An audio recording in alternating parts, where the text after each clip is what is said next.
Welfare so people can buy a $75,000 car. Let's have a look.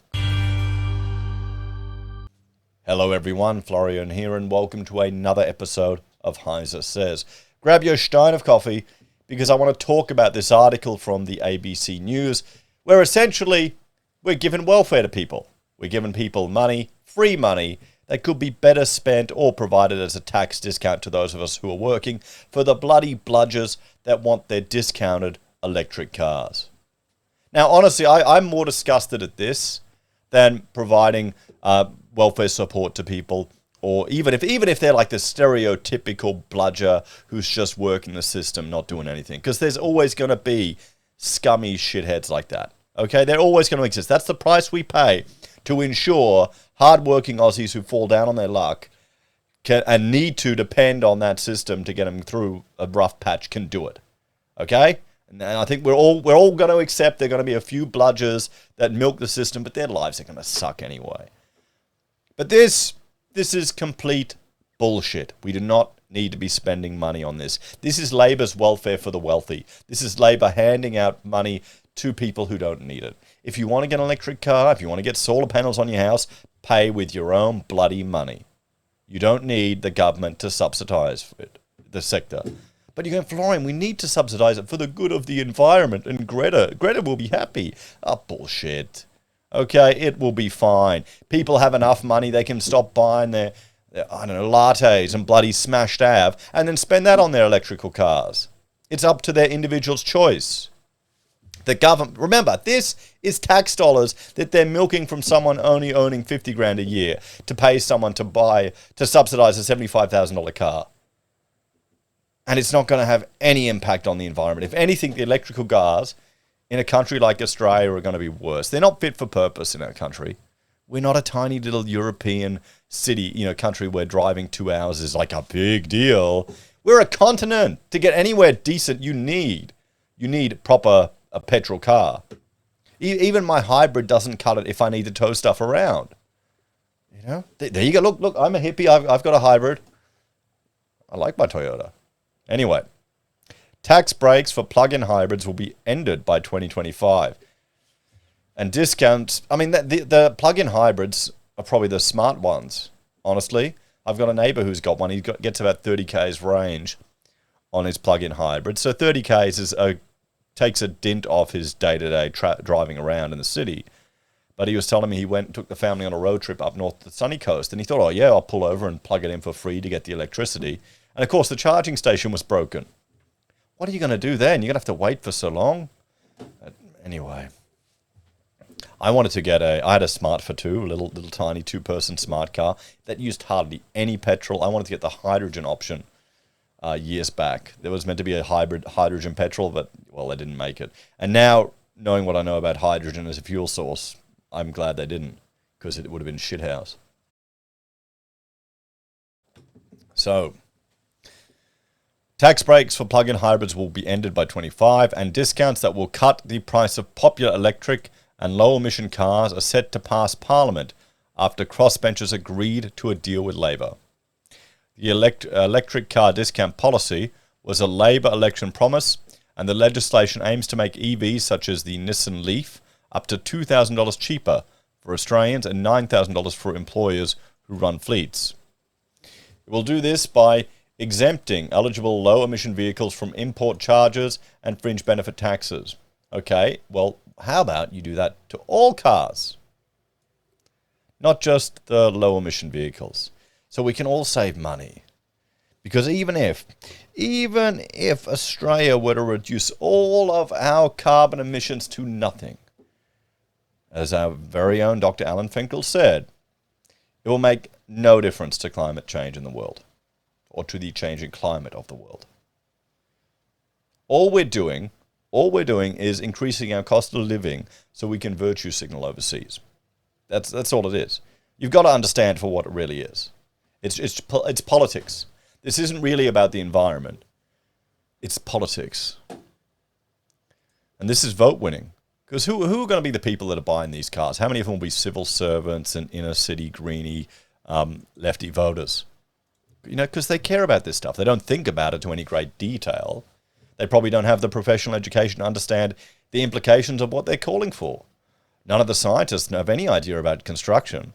And they're calling for these huge construction projects, which will have so much embodied energy in them that by the time you re-energize the infrastructure and then build supporting battery capacity, it's going to be worse for the environment. But it doesn't matter. It's all about winning votes, Florian. What are you worried about?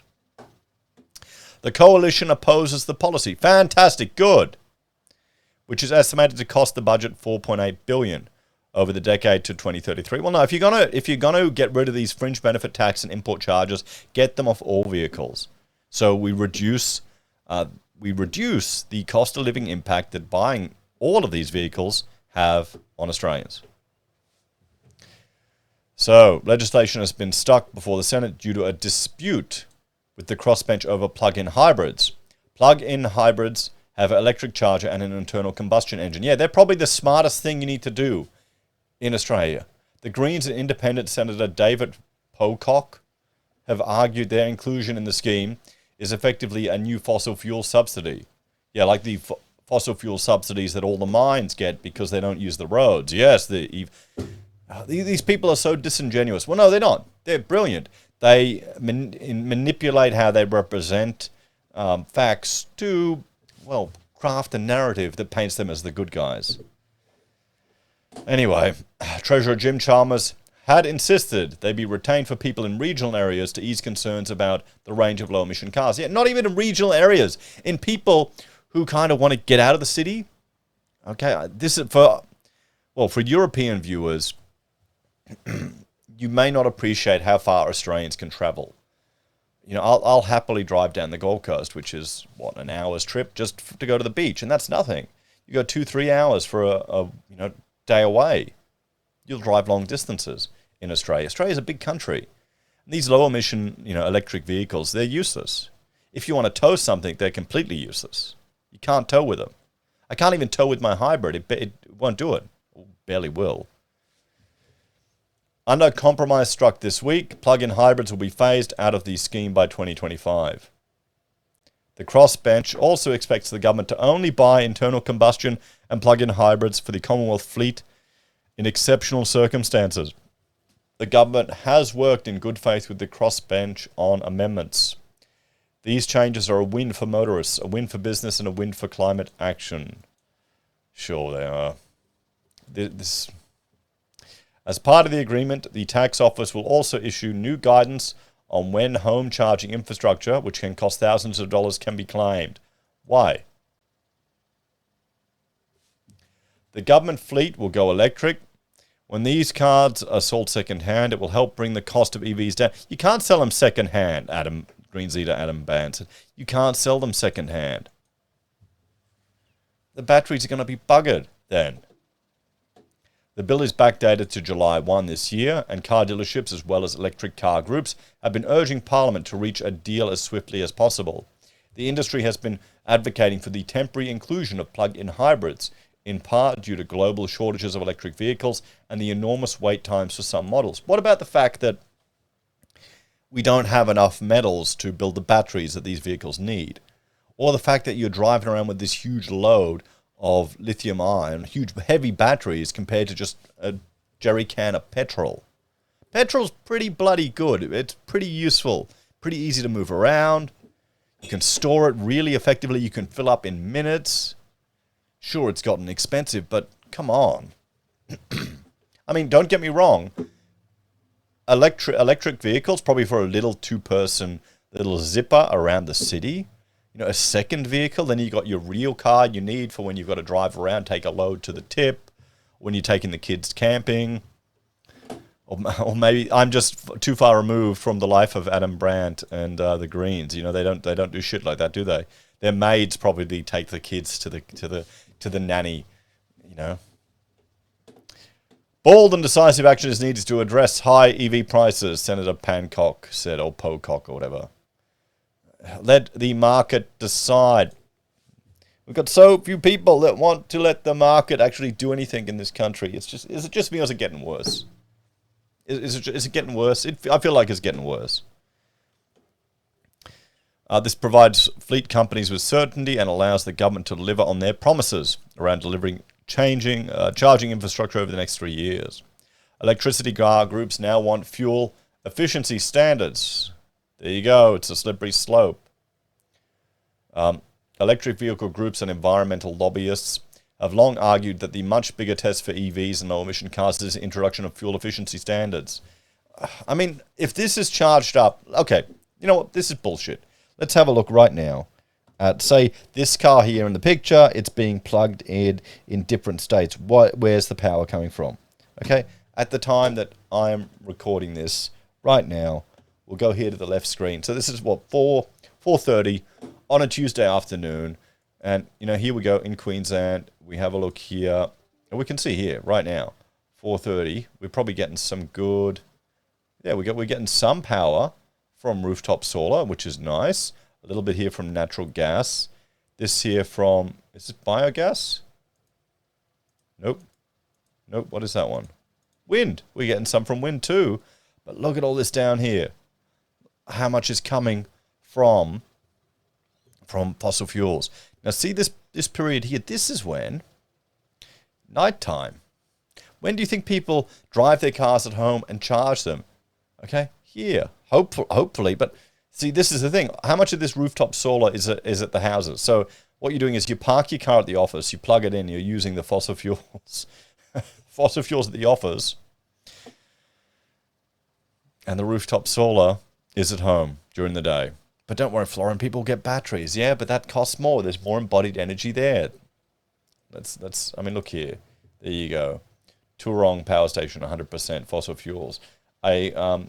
Cooper's Gap Wind Farm, only at 20%, 25% output. Here we go. Solar farms are actually producing some decent power. And here you've got these plants are down 70%, 63%, and 66%. But Wivenhoe is only producing 17%. They maybe need to get some more water out of there. Do we have a look at Victoria, guys? Come on. How are these wind turbines going? Oh, good. They're going nice. Finally, we're getting some wind. There we go. 97%, 94%. 96%. Finally, we're getting some decent wind, but then you got one here at 0%. That's 420 megawatts.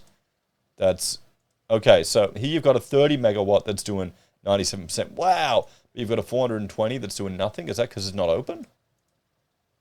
MacArthur Wind Farm. Let's have a look. That has to be closed, doesn't it? It will have to be closed. Located in MacArthur, Victoria, Australia. Has a capacity for 420 megawatts. Is it open? Is it closed? Capacity factor. Look at that. Okay, this is the problem. Whenever they tell you how much they're producing, the installed capacity compared to how much they actually output, this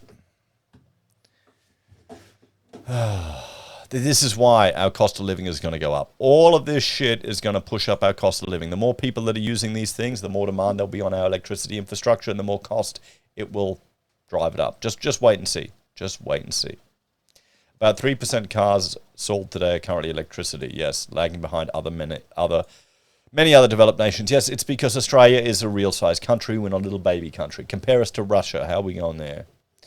Electric car lobby groups argue it's unlikely to be an accurate reflection of demand because the wait lists for popular models are very long. Yes, so then we don't need to have all this shit. If wait lists are long, keep the government out of it. Anyway, let's have a talk. We either cut the taxes on everything or just treat this how it is. Welfare for people that don't need it. What do you reckon? I'm an advocate for reducing the size of government and the intervention of government in the economy to the extent that we can. Don't kid yourself into thinking this isn't going to have flow-on costs. It will, and it'll make no difference to the environment. None at all. Just wait and see. As always, thanks for watching. Like, share, subscribe to the channel. Check out HeiseBim and HeiseSays International. And if you're a fan, you can support us financially on YouTube or Patreon. Use our referral links, buy our pocket squares, or call us if you need an architect. Take care, everyone. Have a great day, and I'll see you in the next episode of HeiseSays. I wonder if I got a subsidy on or a discount on my hybrid. I don't think I did. Cost enough. Oh well.